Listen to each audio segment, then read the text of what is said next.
Hi friends, welcome back to my channel. I wanted to pop in really fast and just kind of share a little bit about the motivation for this video. I was sitting here journaling and I remembered that I feel like Romans 5 has been coming up a lot, and specifically verses 3 to 5. I'm going to read that really fast. And not only so, but we glory in tribulations also, knowing that tribulation worketh patience, and patience experience, and experience hope, and hope make it not ashamed. And I feel like that has been the theme of this year. Like it has been like a tribulation after tribulation, both mental and external. And it's kind of like the question has always been, so are you going to give up or are you going to keep going? But anyway, overall, I'm grateful because I am entering this year in a much better mindset that I've had in previous years. I feel uplifted. God has answered. This is my birthday month, and God has answered 2 to 3 major prayers this year. I mean, things I've been asking for over a decade. Yes, this is going to be a focus on gratitude and also just some of the quotes that I have collected or that has kind of resonated with me during this year, or just things that came to mind. But yeah, thank you so much for watching as always, and I look forward to see you guys, if not this year, then another time next year. Bye.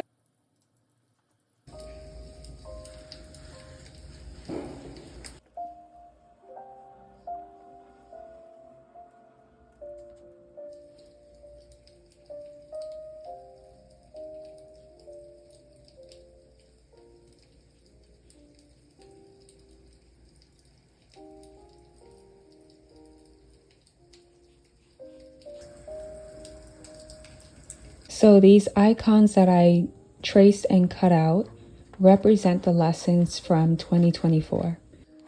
The first little guy with the heart, it represents answered prayers. I took some time to reflect, and sadly, I realized that I'd forgotten how much God had done. And that's something that God brought to mind in the month of December, how easily I forget.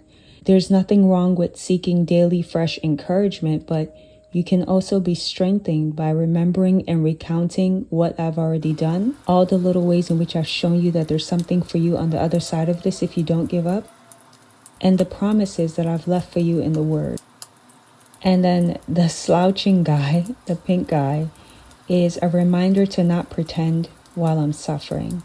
This might seem obvious to a lot of people, but I think that part of the Christian culture that a lot of people have grown up in, this whole I'm blessed and highly favored, no one really ever shares how they're truly doing or how they really feel. Another really beautiful thing I discovered is that a lot of people love you when you are doing well, but they have no idea how to act when you're hurt, tired, and no longer want to fake it. Very few people, I have learned, are interested in your valley moments, and even fewer want to walk with you through them. That's the beautiful part about heartbreak and being low. It lets you see who really rocks for you and who you can really depend on.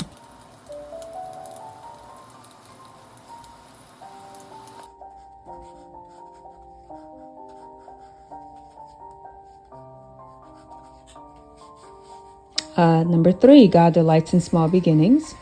So start. Overthinking and doubt are killers. I heard this talk, and someone said that self-doubt kills more dreams than failure, and I completely agree. So God is your biggest fan. And then the last thing, I think I got this switched around, is that a lot of our time on social media is actually a search for validation and or distraction, and that can quickly become idolatry. I am learning or relearning how to rid myself of the extraneous voices and to get quiet, both external quietness and internal, because many times God is not going to speak until He has your full attention.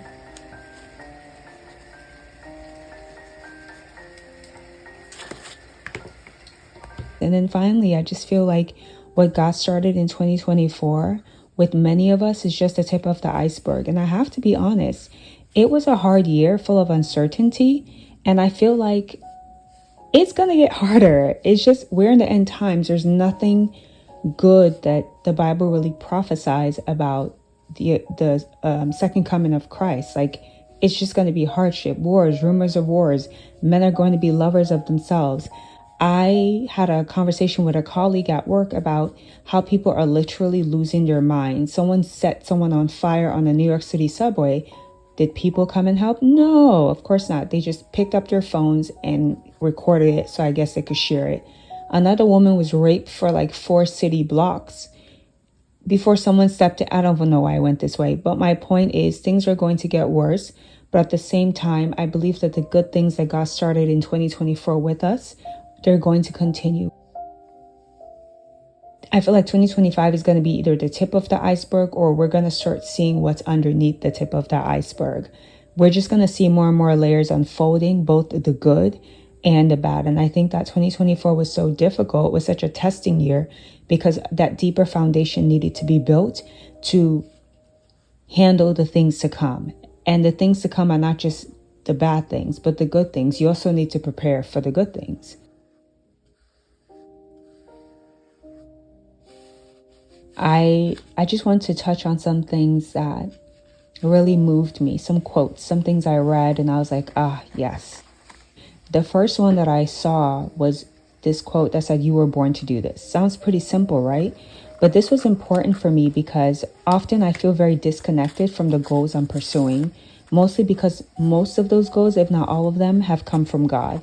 There have been things that He has asked me to do, but the idea that I was born to do this, it means that I'm getting these assignments because they're part of my destiny. It was who I was actually created to be. They were the things that I was created to do. They're not just these tasks that I'm checking off for God because He needs somebody. Number 2, don't feed what has been sent to kill you. This is tied to a dream that I'm not going to get into because everyone interprets dreams differently. But basically, I'll leave you with this quote. When the devil can't destroy you, he will distract you. Don't feed what has been sent to kill you. Number 3, prepare for good. I just feel like good is coming. And I think that just as it's important to prepare for hard times, it's also important to know how to handle yourself as you're stepping into your goodness, your good seasons. And then the way you speak to yourself matters so much. I'm learning that. 2024 was the year I took self-affirmation seriously, and I found that my mind and my actions followed my declarations. And then last but not the least, all you have is today. That's literally all you get, because assuming that you have tomorrow is prideful. Just do it. All you have is today. Anyway, I hope you guys enjoyed this, and I'll talk to you soon.